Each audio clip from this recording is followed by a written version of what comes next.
We can't hear you. You're on mute. See, I'm sorry. I apologize. Thank you. That's okay. I That's got a okay. mic. I got a mic over here. I don't even touch this thing. And then when I hit this, it's supposed to bring me on. I'm supposed to be on live. But hey, Look, nevertheless. hey, it's called technology. No, it means that I need an assistant. Don't we all? Yeah, I got to get some more coins first. Yes. Nevertheless, we're here with the one and only GA4 Justice, that community activist that works 18 hours a day, sleep 3, and go and relax on the beach away in Virginia Beach for 2 hours. But nevertheless, she's here. You know, how you doing today, Miss Georgia Doing Adams? fabulous. Absolutely fabulous. It's been a busy week, but it's been a great week. So I cannot complain. I'm looking forward to the show today. Oh, As yeah. always, I'm excited about today's guest. And as you know, I always believe in, using a principle of Kwanzaa. And so because I have a minister today, a reverend today, we're doing Imani for faith. So again, I am Georgia F. Allen with GA for Justice, and our topic today is faith and fight. Because throughout the Bible, you will see that while the many disciples and others had faith, they also knew how to fight. And so we're going to talk a little bit about that today, given the particular times that we're in. In Imani, it says, faith is to believe with all of our hearts in our people and the righteousness and victory of our struggle. My faith message is going to be a little different. It's not going to say something about faith without works or anything like that. It's coming from Numbers 13, Numbers 13 and verse 30. I had a hyphenation there, and I was like, where is there a hyphenation? It's verse 30. And I like this verse because I think it really speaks to where we are in today's time. And it says, but Caleb tried to quiet the people as they stood before Moses. And he said, let's go at once to take the land. We can certainly conquer it.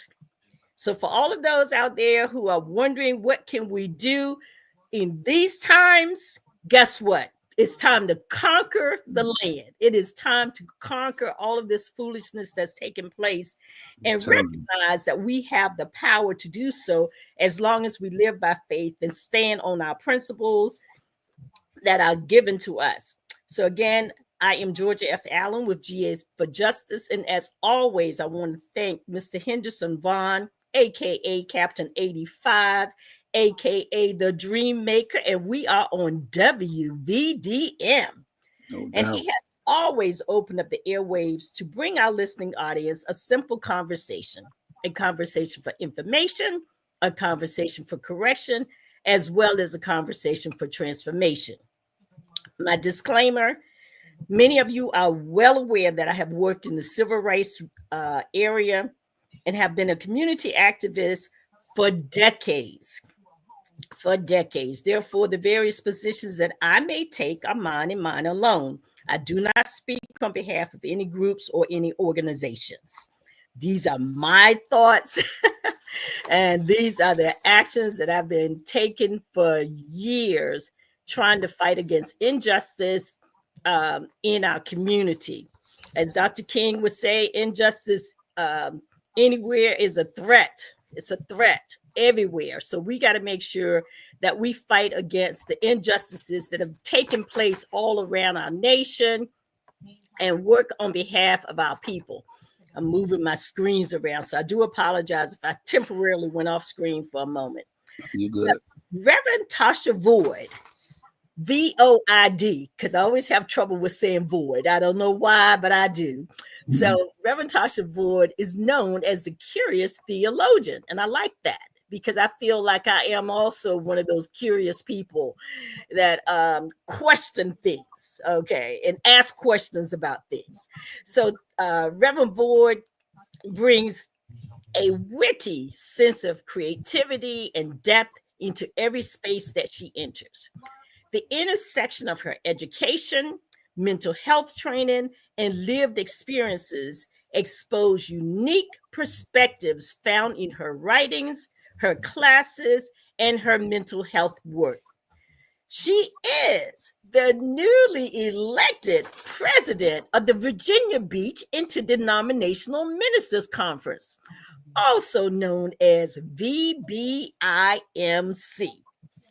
And we are so thrilled that she wants to join us today so that we can have a little conversation about faith, about fighting, about being willing to get out there on the battlefield. Because in Black churches, one of the songs when I was a kid, I'm on the battlefield. And we said, I'm on the battlefield for our Lord. But God also told us that we had to fight some battles right here on earth. So while we're on the battlefield for the Lord, we're also fighting battles right here, right now in our local communities, throughout our state, and throughout our nation. And with that being said, welcome, Reverend Void. All right. I think you might be on mute. Let's see. Can't hear you. Click it again. Looking good this morning, Reverend Void. Don't we just love technology when it just won't act right? It just want to do its own thing. And so we got to fight with it sometimes, but that's okay. Today is going to be talking a little bit about faith and fighting. Okay, hold on. All right, I hear you now. Okay, you hear me now? Yes, I can hear you now. How are you this afternoon? I am doing all right. How are you? I am absolutely wonderful. Absolutely wonderful. And we do this each and every week for 1 hour. Sometimes our guests can't stay the whole entire hour, but as long as you can stay, we want you here. Okay, sounds good. All right. So tell us a little bit about your new position as the head of the Virginia Beach Interdenominational Ministers Conference, and share with us a little bit about how you and what you're hearing from the community are feeling about this particular fight that we're in now. Well, first, thank you for inviting me to your show. It is a pleasure to be here to have this conversation with you.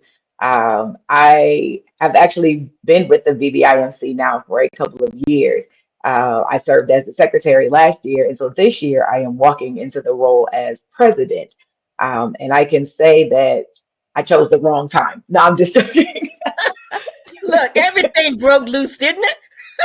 Everything. But on the same day that it was announced that I was elected president was the same day of the presidential inauguration.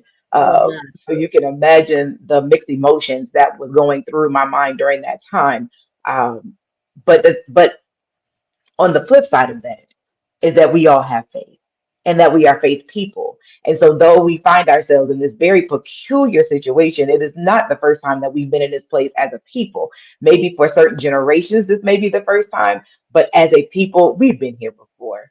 And so, for me, I'm excited to be at the helm to lead us through our wilderness and lead us through the reign of Nebuchadnezzar, because we know that's what this is. And whether you want to call him Pharaoh, whether you want to call him Herod, whichever name tag you want to give him, I do believe that we have the power and the strength to be able to make it through this. And so that is a big part of the work that I hope to accomplish in the next couple of years, is to unify us and to bring us together so that we can come out and on the other side. And I love that, because if you've listened to me over the years, my fight and my conviction has always been that if we come together as a community, if we unite, if we learn how to be loyal, if we walk together, as the Bible says, a threefold cord is not easily broken. And I think somewhere along the way, as while we are people of faith, but somewhere along the way as a community, we forgot to keep the threefold cord working within our community. And I believe that happened. And I'm not that old, so I wasn't there during that time. So I can only talk about it from a historical perspective. But it seems that happened when we integrated, when we decided that we wanted to enter into these spaces that we did not have access to, which was great. And it gave us opportunities. However, we also abandoned each other and abandoned our cultures in the process. And so, as more of us were able to enter into these spaces, as more of us were able to go to prestigious colleges and get the top 500 jobs and to be able to engage in some of the work that we could not do before, we kind of walk through the door and then we shut the door on those behind us. Or as my classmates and I in my PhD work says, is that they walk through the door and throw away the key. And so there are a lot of keys that are buried that we need to dig up because we need to go back, like Sankofa, we need to go back and we need to go fetch some things. And there's some people we need to go fetch because the only way that we made it through was with each other.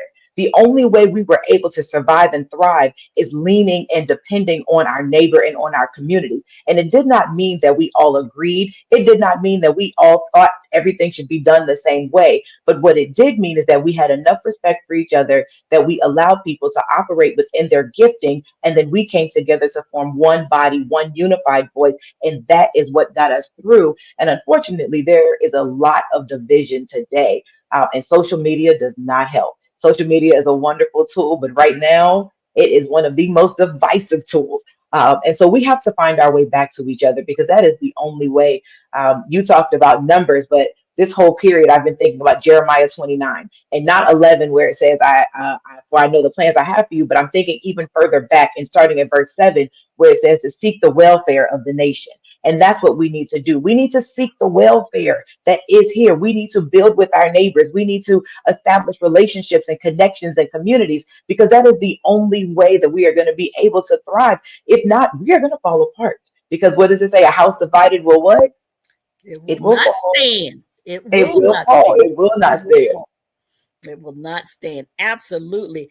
I really love this message today because I think over the time we had leaderships and not just leaders and not just leaders who were from the faith community, but we had many community activists who didn't hesitate to fight for our communities. People want to be very negative about the Black Panthers.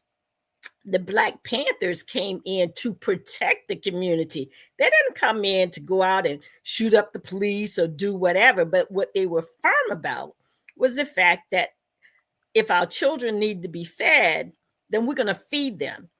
If our children are riding their tricycles in the neighborhood, I really don't care who you are, you will not ride over our children. And they went back and they read that we have the right to bear arms. And for some reason, these institutions that tell you on the one hand, pull yourself up by your bootstraps. Now, keep in mind, the Black Panthers didn't ask them for anything. They went out and got the food themselves. They got the nutrition. They did the education. They did all of that themselves, not asking the government for a dime. But they can't control you when you're independent. They can't control you when you're taking care of your own communities. They can't control that. And so what they had to do is say, well, let's change this narrative and let's call them, it wasn't the word terrorists at the time. They used another term, but they call them agitators. And they use a lot of different terms against the Black Panthers, even though they were leaders in their community. They were husbands and wives and everything. And they worked on keeping their community strong. So we got to be careful on the integration, as you were sharing earlier. Absolutely. And there were two things that came to mind. The first was so for those that don't know, I am in a PhD program in public theology and community engagement. So we're doing a lot of historical work and reading and researching right now. And one of the things that came to me in my class, and I wrote it down just yesterday, was a quote from Dr. King in his Beloved Community speech when he was saying, whenever we break loose from Egypt, the initial response from the Egyptian is bitterness, and it never comes with ease. Which also makes me think about Plato's The Cave. When you have someone that breaks free of those chains and they come back and they try to help others, and because they don't, the group as a whole does not understand what is happening, they reject it. And what I've also come to learn, especially in the faith community, when there is something that we don't agree with, and there is something that goes against what we have held on to for years, we will demonize it. We will call it. We will start to call it names other than what it is. We will start to give it a new identity. Anything to reject it, so we can hold on to what we are used to. And the one thing that I share when I go into spaces is that we have to talk about Jesus being peaceful and Jesus being this peacemaker. And we like to talk about MLK being peaceful and being a peacemaker. But here's what I need for us to understand. Peace does not land you with a bullet in your head in a hotel balcony. Peace does not land you on a cross. So they could not have been too peaceful, because there would have been no need to kill them if they were. And so we have to go back and look at the message and the messaging that actually got them taken out of here, because we need the people that are going to be in the streets fighting. We need the people that are going to be our physical protectors. We need the people that are going to be in the classrooms reading and writing and building the curriculums and building the text for us to inform the work that we're doing. We need the people that's going to pray and that's going to worship us through. We need the people that's going to feed us. We need the people that will clothe us. We need the people that will house us. We need the people that's going to sing songs of joy and sing songs of hope. We need everybody. And I said this at the beginning of the pandemic, where this we are in a space where it can't be, well, only the pastors. And it can't be, well, only the militants. And it can't be, well, only. No, we need everybody. Because the last time I checked, the Bible said that we are one body with many parts, which means we all have a purpose. And I was talking to someone the other day, and I told them, I said, every part of the body is important, even down to the eyelash.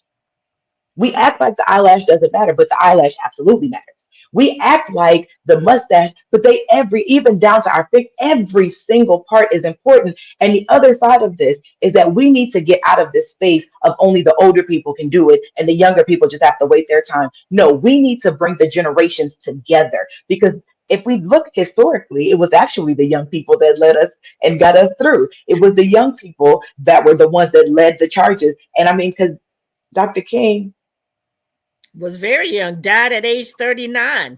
Malcolm X, very young, died at age 39. And Medgar the Evers, very man, very young, died at right? age 39. And the very man that we are celebrating this Lenten season was 33, and he started 33. at 30. And so what that tells us is that God has a unique position for the youth and the younger people. That does not discredit the older, because you all have the experience, you all have the wisdom. Now I need you all to share that with us, inform us, teach us, train us, empower us, educate us, so that we can walk alongside each other to do the work in tandem and not against each other. Absolutely. And I love that message, because I share a lot uh, about a similar message when it comes to the civil rights movement. The civil rights movement was inclusive. They had women in the civil rights movement. They had children, literally children walking in the civil rights movement. They had their teenagers. SNCC came together, and the young people in colleges and all, they were in the movement. So it was not an exclusive movement to just certain people. It was an inclusive movement. And we forget that a Right. lot of times. We see Dr. King being put front and center, but he would tell you himself is that he didn't do any of this alone. He had the Reverend Shuttleworth. He had the Reverend Joseph Lowry. He had people like E.D. Nixon and others, many others, that was a part of that movement. And you needed all of those people. And they were from all parts of the nation. They weren't all Absolutely. from Atlanta, Georgia, Alabama. They were from Mississippi and North Carolina. They were from Virginia. Yes. And they were from all around the nation. And we have to also remember that we can't be so territorial that we look at Virginia Beach. And I mentioned Virginia Beach simply because I live in a city of leaders, government leaders, who always want to shout that we're the greatest. And the reason why they say that Virginia Beach, is the greatest is because they're trying to use that as a messaging platform to diminish the other cities around them. They're not trying to say we're the greatest because we have done something spectacular. They're simply using that as a mechanism to try to, one, divide. The other thing is to try to say, those folks over there, they're less than we are. We're better than they are. And that has been their messaging for years. As a matter of fact, I found it kind of funny that I saw something where they were actually identifying something that Norfolk had done. And I can't think of what it is, what the particular thing is right now. And I was looking to see if somebody would type it in for me, because sometimes there are people listening in the background and they're typing things.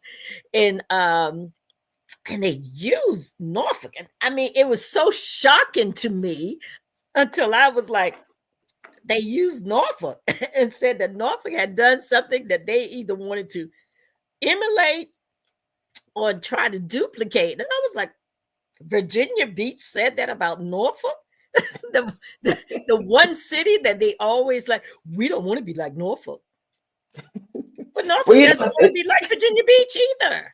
Everybody has their own identity, and they're all doing things that best fit the community and the environment that they are a part of. And you raise a very interesting point. As I mentioned about social media being both tool and foe. And one of the ways that social media is foe is because everybody wants their own platform.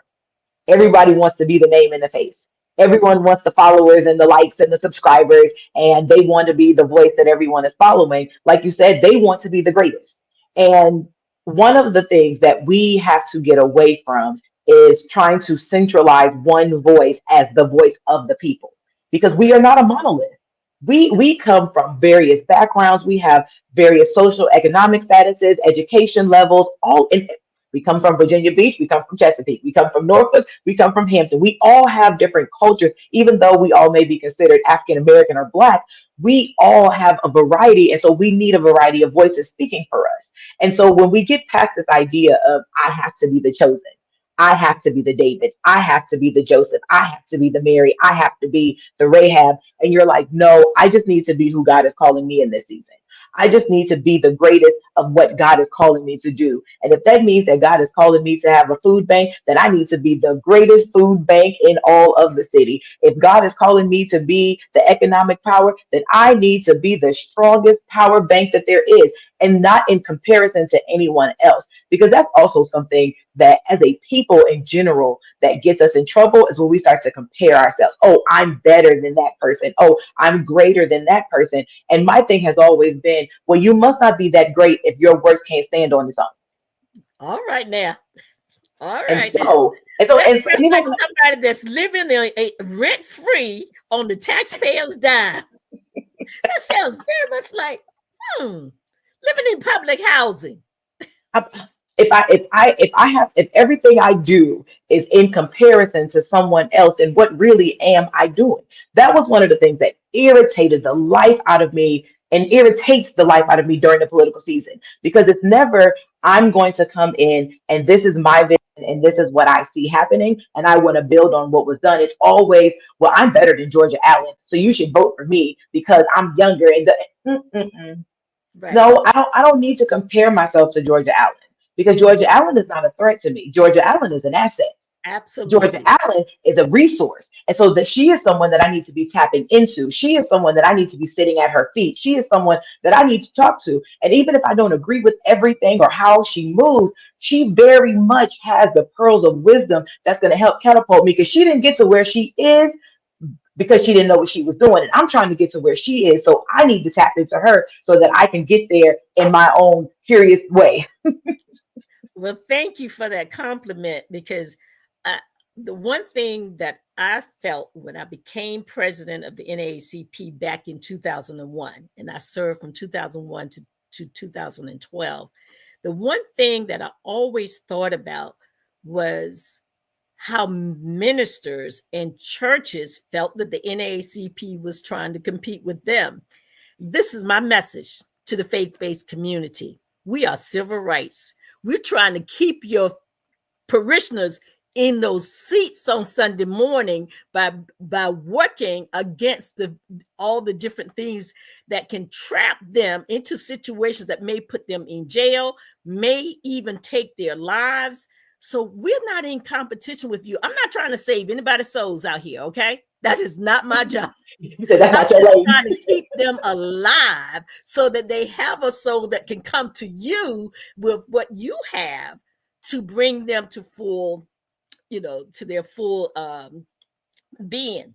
And I just feel like so many times that the faith-based, and that's why I think you and I can relate together really well, is because we kind of think similarly, but also have our own way of doing things and being. And one of the things that I have been reading is that part of our problem is we always feel like we have to be in competition. But what we really need to be is creative. We need to be creative and innovative. We need to be able to creatively take the ministers' conference or take the NAACP or take our various Masonics and sororities and be creative in what you do, and then use those things to be able to draw each other together, and not to be in competition, but to lift each other up. And I think somewhere along the way, we forgot that we are a full community, and we should not be a broken community. Absolutely. You must have been reading my journal over the last few days, because one of the entries that I am working on, and one of the pieces that I am working on, is reigniting creativity in our community. From the faith-based perspective, when I look at the church as a whole, and I look at the things that, and I know we're not a monolith, so please don't come for me in the comments. But when I look at the church as a whole, and some of the things that we are doing, and the messages and the programming, it all just seems so mundane and so routine. And you know what's missing? The prophetic imagination. Yes. We are missing the dreamers. We are missing the visioners. We are missing the real prophets, the ones that are not only just saying, "Oh, you're gonna have a car in such and such days," or "Oh, you're gonna be prosperous," but the ones that take the dream of Nebuchadnezzar and say, "I see what's about to happen, so we got to put some things in place today. I'm seeing some things coming down the pipeline, and we need to reimagine what this is going to look like. Like, we need to sit down because I see the people leaving, or the community's not getting better. So let's think of a new way. Let's re-envision, reimagine, recreate what we are doing, so that we can do more than just touch the people, but we can transform them, so that we can inspire them, so that they can grow." Because, okay, let me just say this. This is not for the VBIMC. I'm a part of the African Methodist Episcopal Church. This is not endorsing the AME Church. I'm not speaking on their behalf. I am speaking on behalf of the curious theologian. I am the curious theologian, TASHARA Boyd. So let me say this. If the church was doing its job effectively, then the churches would not be growing, because the people would be going out, and they would then be inspiring and igniting and creating out there. And so you would see little mini communities out there, and you would see little mini pods, kind of like the hush harbors, right? Where the people, they were in their community with the people they were with, and then they would come back and report the work because the church wasn't the place. See, we have the church, y'all don't get mad at me, but we got the church set up like a drug house. The people come in. Say that again. Say that We got the church set up like a drug house, and the preacher is the plug. And they come in on Sundays and they get their hit. You give them just enough to get them through the week. Maybe through midweek, they come through Wednesday and get another hit. That's why we don't have Bible studies anymore. We have worship services, because we don't believe in actually teaching and empowering the people. We just want to lift them up and make them shout. And so then they get another hit on Wednesday, and then they come back on Sunday. and they look up to the pastor instead of looking up to God, because they follow the pastor's word rather than the God's word, because they never learned how to crack open that book and learn to hear the voice of God for themselves. That's why we have so many Christian robots. That's why we have so many people that when life hits the fan, they too fall apart, because they don't have anything of substance to hold on to, because we keep giving them hope. We keep feeding them joy. We keep feeding them peace, when God says that you are going to walk through some wilderness, and there are going to be some valleys that you're going to sit in, and there are going to be some enemies that are going to overcome you. But see, we want to stay away from the Old Testament. We want to keep them in the New Testament. So then when the Old Testament happens, they can't handle it. So now they got to come back and get another fix of hope. They got to get another fix of joy. They got to get another fix of worship, because that's the only way they're going to be able to make it through, instead of being able to sustain through the storm. Love it. I absolutely love it. We have become a drug house. And I'm telling you, that is a message that needs to get out there to the masses, because guess what? There are a lot of people that are hungry for the word. Mm-hmm. They are truly hungry for the word.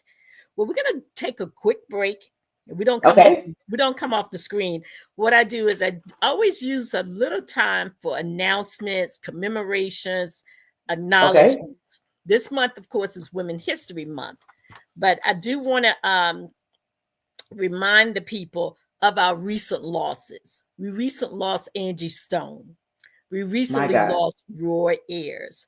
We recently lost Hazel Dukes. Hazel Dukes was New York State Conference president for years, for decades. She was 94 years old, I do believe. And she had been with the NAACP for many, many decades. And she never lost her fight. She fought up until the day. We just watched the board of directors meeting last month. Who was at the table? Hazel Dukes. Who was still asking questions?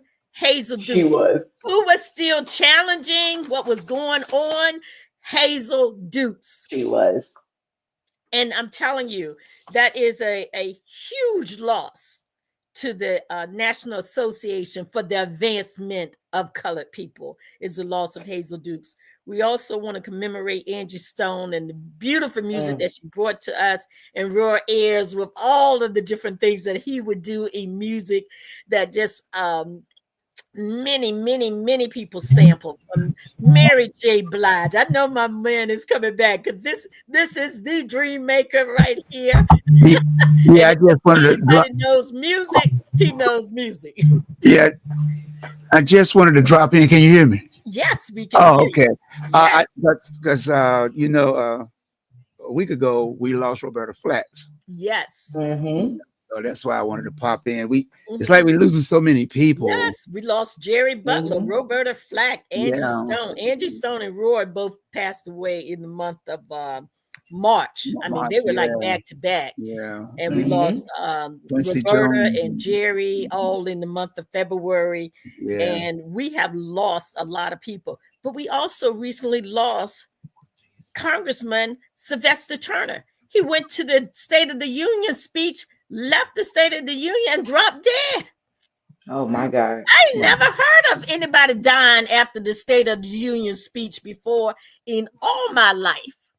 Yeah, you talking about the one that person or a senator or any. I ain't never heard of it before.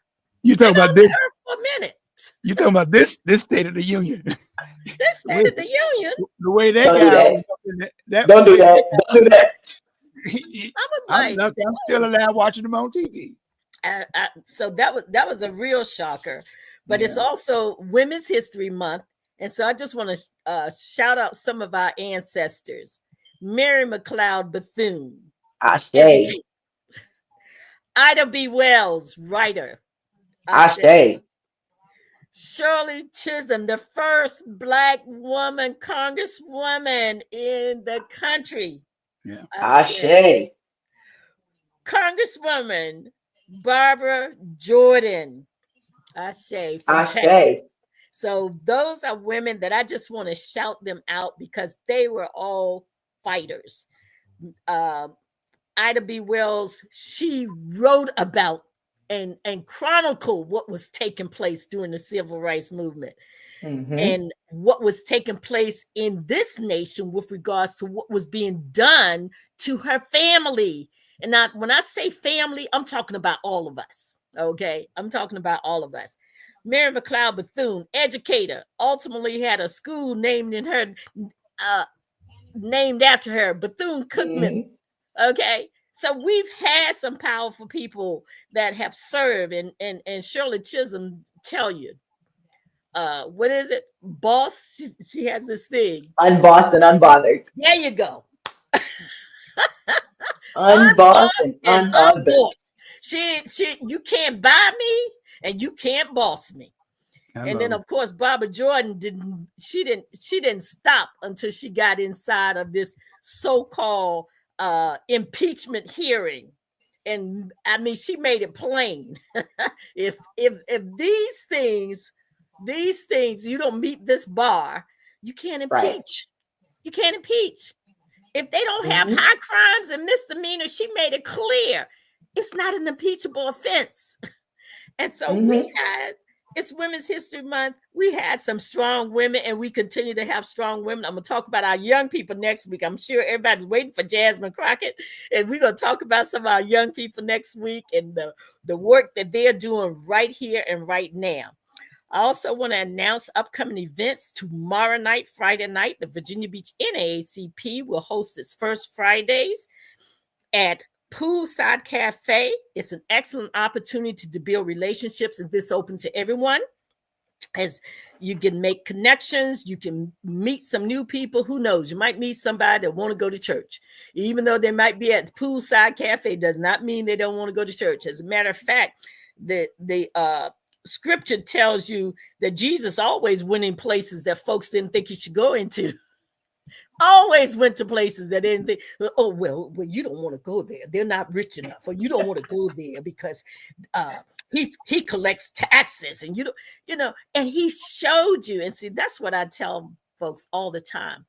Read what Jesus did. He gave you a blueprint, gave you a roadmap. Very simplistic. It wasn't full of all kinds of big words or anything like that. It was simple, very simple. The other thing is on Saturday, this Saturday, March 8th, we will have a business funding and tax workshop at the Hive. This is the NAACP again. It's located on the corner of Columbus Street and Independence Boulevard. And then on Monday, March the 10th, that will be our general membership meeting, also at the Hive. So if you're looking for something to do, if you're looking for an organization to join, we want to encourage you to get involved, because again, as Reverend Void said, there's work to do for all of us. There is plenty of work to do for all of us. And while you may not want to do the education piece, you might want to do that health piece, because guess what? Homie is cutting health. So you might want to be very involved in that, and then share that information throughout the community. And here again is an excellent opportunity for us to come together, because pastors have a audience every single Sunday. And we're working together as a collective. The information that I know from a civil rights standpoint that can help your membership to make sure that they have access to resources that the federal government might be cutting back on. You might want to know that so you can share that with your people. You just might want to know that. You might want to know when the city council meetings are and the school board meetings take place, so that when these people are sitting around that school board table and this guy is saying he's going to cut education, you want to be close to that, because guess what? The first place they usually call trimming the fat, they believe it's us. So you might want to be at some of those meetings. So again, these are just a few acknowledgments, a few announcements, and a few commemorations of those that we love, those of our ancestors, and those who are still with us now. So with that being said, we're going to move over to the last segment and we're just going to talk a little bit more. And I saw you write notes, so you kind of like me. You like taking notes and everything. So I know you have something to say. And I'm gonna let you start off the second segment. I'm not doing this. I'm gonna let you start. So, and it really tags onto the very last thing that you said, that there are things happening and we need to be aware of it. And when we talk about civil engagement and we talk about social justice, oftentimes that gets coupled with politics. And we have this thing of separation of state and church. And so, oh, we have to separate the state from the church. We can't worry about that. And like you said, we need to know what's going on and we need to know what's happening, because the people that's being affected is going to be us. Because when they're talking about cutting programs, they're talking about cutting out Black people. They think that, oh, the Black people are the one that's on that's getting the EBT, and the Black people are the one that's in the housing getting the housing vouchers, and the Black people are the ones on Medicaid. And so we gotta cut that from them. It sickened me to my stomach to read that open letter from the Department of Education that was written, that said, that used the words of our fighters to say, oh, that white and Asian people come from underprivileged and underserved families. I'm sorry, excuse me? So if I go to the neighborhoods in Virginia Beach and the houses are six figures, are you telling me that it's going to be me that's in there? I'm going to find people like me? Are you saying that if I go to First Colonial or some of y'all upper schools that y'all got in Virginia Beach in the Hampton Roads area, that I'm going to see me? Absolutely not. My daughter attends Grassfield High School in Chesapeake, in the Deep Creek-ish area. They brand new school they built because they were building a new community. Houses are at least $500,000. All of their students. As a matter of fact, my sister was one of the first classes that graduated from there. They had so many honor grads that they didn't even separate them out, because 51% of the school graduated with a 4.0 or above. You think those kids look like my sister? Hmm. You think those kids there now look like my daughter? But it's the white and the Asian people that are underprivileged and underserved. Oh, Oh, okay. And so this is why we need the collaboration. This is why we need the NAACP. This is why we need all of these organizations, because you all are right there on the front lines. You know what's happening. You know the language that's being used. You know what they're saying, how they're trying to move secretly. And so we need you to come into the churches and to have these conversations with us. But on the flip side, we need the pastors to get out the way to let y'all to do it. thank you. We need the pastors to understand that you can't be all. I know Paul said, I learned to be everything to all people. But listen, let me tell you something. You're not Paul. And Paul Thank wasn't you. even all things to all people. Thank And I you. need y'all to understand. I need y'all to find y'all lane, and I need y'all to stay in it. What I need you all to do is sit and have a little talk with Jesus, to do some vocational discernment, to find out the gifts that God has given you. And then I need you to operate within those gifts, and then allow the people who have the other types of gifts to come in. If you know that you are not an educator, stop trying to teach Bible study. If you know you are not a political activist, then tap into Georgia Allen and her people and let them come in there. If you know you are not a chef, get out of the kitchen. If you know you can't preach, I know you the pastor, but it's okay. Let one of your other ministers preach. See, that's the other thing, is that we have so much pride and ego Mhm. that we have to do it ourselves, Mhm. because God called us into this. Mhm. God called me to pastor this church. God called you to take care of God's people. God did not tell you that you were supposed to be the head. That's God's job. And Thank when I you. was pastoring, I was very clear that I was not Jesus.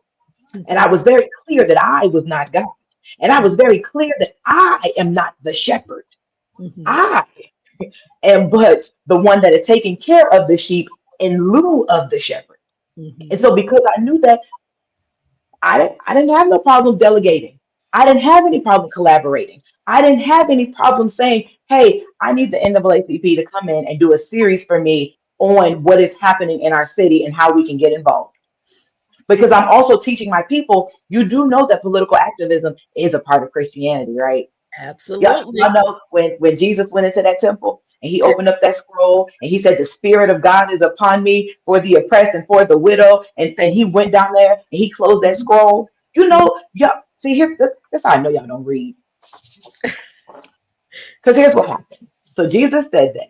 They asked him, what did he mean? Those Right. church people said, wait, so are you? Because at first they were like, oh, yeah, we with you. Until he said, yeah, no, this message was not for you. And they said, wait, what do you mean it's not for me? What do you mean I'm not the one? And they got so mad, y'all know they tried to drive him off a cliff, right? That same day. Right. They tried to drive that man off a cliff. I told y'all, peace do not get you killed. If you really read the things that Jesus was saying Oh my and gosh. who he was targeting them to, Mhm.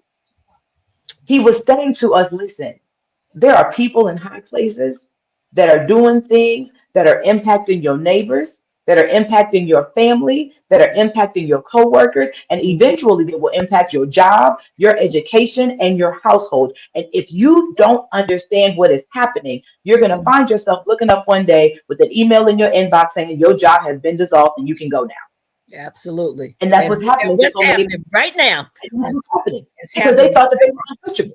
And the now. thing is, I need you all in church to understand, yes, God is a protector. Yes, God is a provider. Yes, God is a healer. Yes, God is a peacemaker. But God also allows certain things to happen because there's some people that need to get out of the way. Now, I need y'all to go study the Israelites. Mhm. I know they were a free people Mhm. because they had a person named Joseph who was strategically positioned, and Mhm. when they said that famine was coming, Joseph placed all of his family in positions of power, and so his family was cared for, and so the Israelites were a free people until there came a Pharaoh that knew not Joseph. And when that Mhm. Pharaoh came, he saw all of those people and he got afraid. So what did he do? He increased their workload. He killed their children. He made sure that the men could not be at home. And so he did all these things, and they were in this for 40 years. They were in this for a long time, okay? And then along comes, I'm sorry, for 400 years. And then along comes Moses. And Mhm. Moses tells Pharaoh, let my people go. And Pharaoh says, I don't know who you think you are, but I'm not. Mhm. Y'all do know that God had them go through 10 plagues. And the one thing that people do not understand, those plagues didn't just happen to the Egyptians. Right. Those plagues were felt all over Egypt. Mhm. There were certain ones that God protected the Israelites from, but everybody felt it. And so to come and to say that, oh, God will never allow such and such to happen, God absolutely will. This is the same God that caused the flood to clear the people out. This is the same God that destroyed Sodom and Gomorrah. This is the same God that eventually destroyed Nineveh. This is that same God. So Mhm. yes, God will. Because if y'all don't get it together and God's like, you know what, there's no hope for them, God gonna wipe it out. So everything that we have gone through, everything we are going through, we have been here before. And, Absolutely. and and the blueprint is in the Bible as to what to do. And I'm sorry, church people, y'all gonna be mad at me, but the answer is not worshiping and shouting and falling out in church. That is not the answer. I love you because I have been saying something similar. I mean, as someone who grew up in the church, my father was a pastor. He died when I was only 4 years old. However, because my mom apparently loved ministers, she turned around and my stepdad was a minister as well. Say it So ain't so. my entire growing up, my stepfather did not die until I was 20 years old. So from age 1 to age 20, there was a man of faith in my household. There was a minister in my household. Okay. And so one of the things I always share when, ministers, come in, I remind them I'm not only a Bible believing Christian, I'm a Bible reading Christian. So don't come in here, okay? And just think you can say anything off the cuff. Because look, my notebook is out every Sunday. And when you say go to Isaiah, I write it down. So if I can't get there quick enough, I can come back when I get home and read it for myself because we are to read and educate ourselves as it pertains to um, the the scripture that is being fed to us. Because if we don't pay attention, they will Hmm. kind of misread stuff and And not and I also need us to understand. Y'all know the Bible is a translated book where translate it English is many not times. the primary language. Right. So to do a true study is to Mm-hmm. study the original language. And that does not mean you have to go to school to learn Aramaic or Hebrew or Mm-hmm. Greek. But what it does mean is you need to go to something as simple as the Blue Letter Bible, or you go to BibleHub.com, you do the interlinear version, and that will put you with the original word and the English word. And then you do that word study because a lot of these things that we have decided that this is what this scripture is saying, it really is Right. not, but it is because we don't have the English word that either goes with that word or we have not taken the time to dive deep into it. I will give a quick example: love. We Mm-hmm. have one word for the word love, but in the Bible, there are at least three. Mm-hmm. And yet, no matter which one of those three words are used, we still only use the one word love. Mm-hmm. When Peter had that vision and Jesus said, "Do you love me?" And Peter said, "Of course I love you." And he said, "Tend to my sheep." And then he said, "Do you love me?" Jesus, I just told you I love you. He said, "Okay, well, feed my lamb." And then he said, "Do you love me?" again. And Peter said, "Now listen, I done told you twice now I love you." He said, "Okay, well, feed my sheep." Well, here's the thing. When Jesus was talking to Peter, he wasn't talking about a blanket love. The first time he said, "Do you love me?" phileo. Do you love me like a brother? Then he said, "Do you love me unconditionally?" Mm-hmm. Then do you love me where you are going to give your ultimate? See, those were three different questions Mm-hmm. that Jesus was asking Peter. But see, Peter didn't understand. Peter's like us. All Peter kept hearing was love. And Jesus is like, "Baby, you're not getting it. Mm-hmm. You're not getting it. You're not understanding what I'm saying to you." And so again, this goes back to, we have to study. Yes. We have to study. And if you're not a person of belief and a person of faith, that is perfectly fine. But Mm-hmm. you still need to study. Then you need to Yes. study the historians, Mm-hmm. study the scholars, Mm-hmm. study the research. If you don't believe in the Bible, you don't want to, that is fine. But there are enough thinkers out there, thought leaders that were out there that have done the work. If you want to know how to make your community better, how you want to make a change in the world, but you don't want to use God to do it, there are plenty of people out there that never even mention the word God, but their work is just as good, because we have, the Bible is not our only sacred text. We have plenty of sacred texts. We have the souls of Black folk. Mm-hmm. Let's Absolutely. read it. The Yes. life and narrative of Frederick Douglass. Read Mm-hmm. it. Mm-hmm. We have, Absolutely. I mean, Toni Morrison has a whole library of books. All Ab- of these various scholars. So we need to Yes. expand our knowledge and Mm-hmm. tap into our sacred texts. We Mm-hmm. need to tap even back into our own culture, because one thing that we are completely disconnected from our culture. We have become so individualized. When we are a Yes. communal people, it's in our system, in our blood to work together. But we have been so indoctrinated that we got to do it all by ourselves. That is not the way we were created to be. We were created to work together. Everything was created to be an ecosystem that worked in tandem. And until we get to that place where I see you as my companion and Mm-hmm. not my competition, when I see you Right. as a collaborator and not someone that I have to tear down, we got to get to a place where we are recovering our sacred text, where we are recovering our community, and when we are recovering our imagination. Mm-hmm. I love it. I love it. I love it. I talk the Kwanzaa principles all the time because they talk about unity, they talk about corporate economics, they talk about self-determination, they talk about your purpose, your creativity, all of these things. And what it does is it gives you a standard to live by, to and operate by.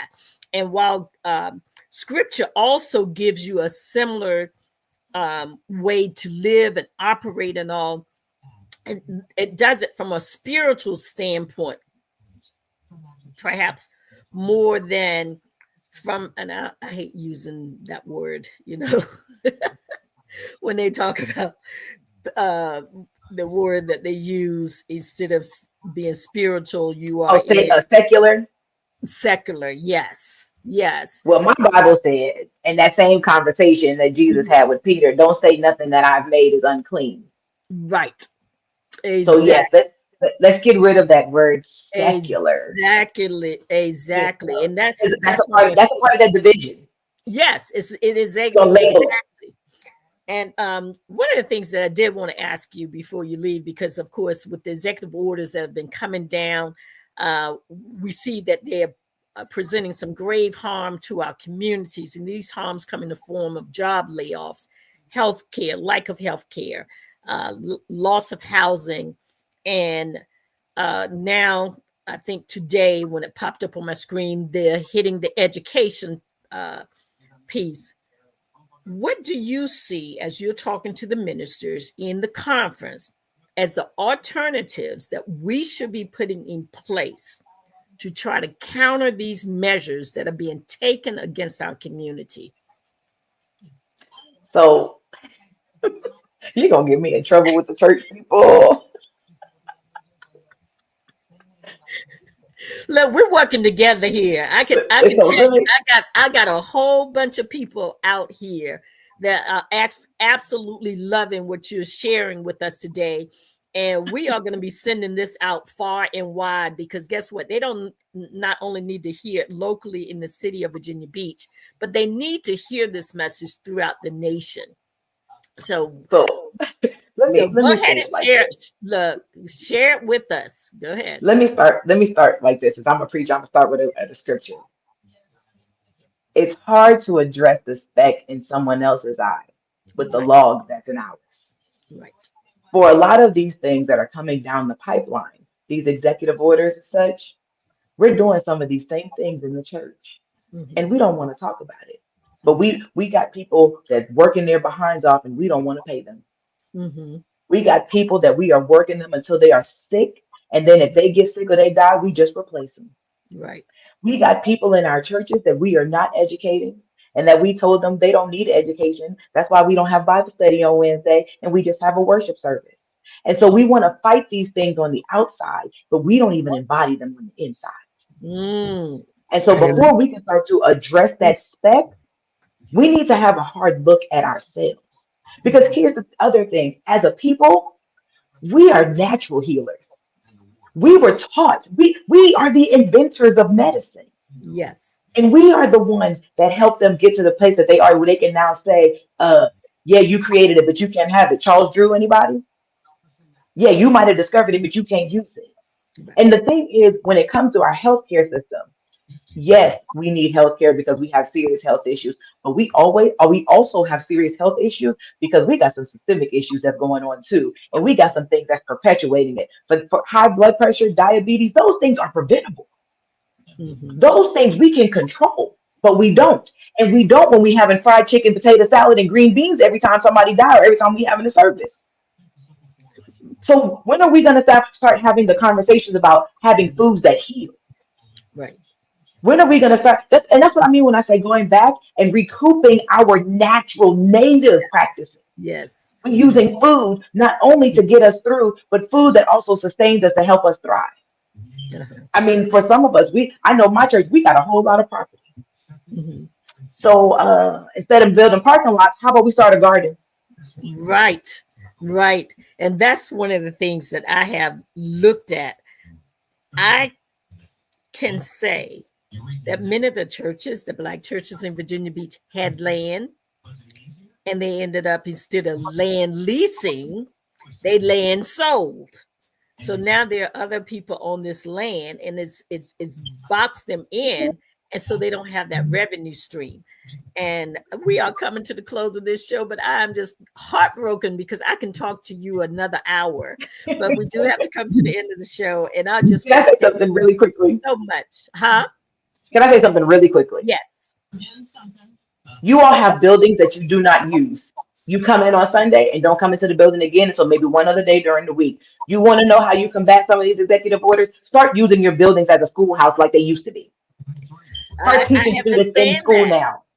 What happened You to the don't have to freedom let schools? What happened to the freedom schools? bring, Why don't we have a bring back freedom the school? freedom schools. You want to talk Thank about jobs? Well, some of y'all sitting high on the hog when it comes to the money that y'all bringing in. So then hire the people to come in and do the work. you. All right That's now. all. Well, you guys That's have all. heard from the president of the Virginia Beach Interdenomination Ministers Conference. And again, she's like myself. Look, I'm not necessarily speaking on behalf of any organizations or groups or what have you, but I'm speaking from the heart, and I'm speaking from a belief level. And that is what I enjoy. And we are still going to get together. Me, you, and Benita are going to get together for a meeting, and we're going to have these conversations of how we Yes, can ma'am. come together and look at what our needs are, our needs for healthcare, our needs for education, housing, etc. And now, what is it that we're going to do to create our own? Because we cannot depend on government or other groups to do this for us when we are more than capable of doing it Of doing it for ourselves. ourselves. More than capable. So, with that being said, thank you so much. Again, this is GA for Thank Justice. you for having me. Every Thursday at 12 o'clock noon. And if you know anybody that you think would be good for this show, because as you can see, my goal is to try to educate us and try to engage us so that we don't just crawl in a corner somewhere. And with that being said, thank you. And you have a wonderful day. Okay. I wanted to put that up there so you can read it. If you can see it. Okay. All right. That wonderful person. Yes, this is a fantastic tool. Thank you, Mr. Emmanuel, for reaching out to us today. All right. So we are done.